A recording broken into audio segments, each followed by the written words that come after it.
Okay, YouTube, it is now March 29th, 2025, and what that means is that it's now been 9 days since I had my Medtronic spinal cord stimulator implant procedure performed.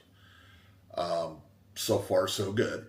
About 5 days away from them turning it on, and that's going to tell us exactly what the success level of this is.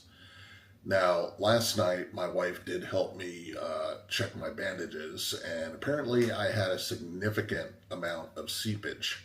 We're not exactly sure which incision it came from, but we suspect it was the one that ran up and down rather than the one that ran across.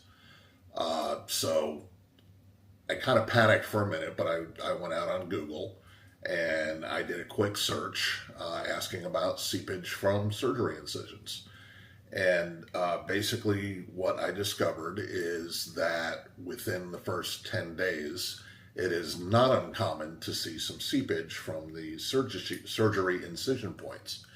Now, the article did go on to say that if it is thin and red, it's okay. When you have to start worrying is when it becomes thicker, or if it's discolored, yellow, green, that type of thing. That would be indicative of some sort of infection. Additionally, there was no swelling, there was no opening of the wounds, etc. My wife, of course, got a little bit concerned, but once we looked that up, then everything was okay. She did ask that I take things a little bit easier. I am rather independent and maybe just a little bit stubborn at times.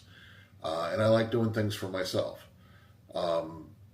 Today she went down to go visit her mom, which, it's about an hour and a half drive away.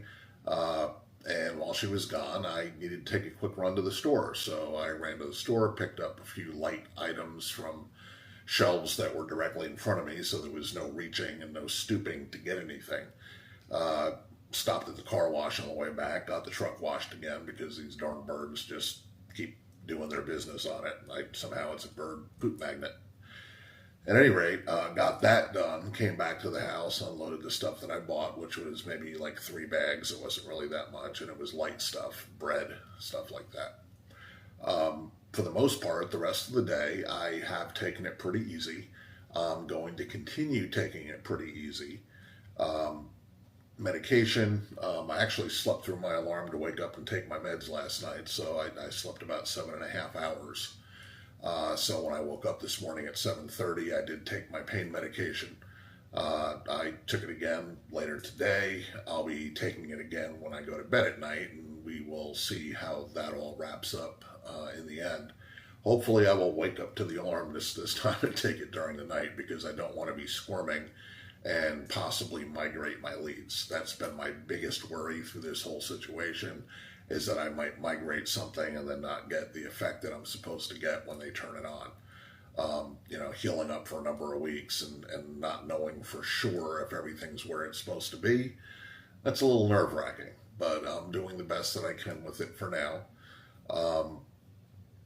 Other than that, I haven't had any additional pain. There doesn't seem to be any ongoing issues back there.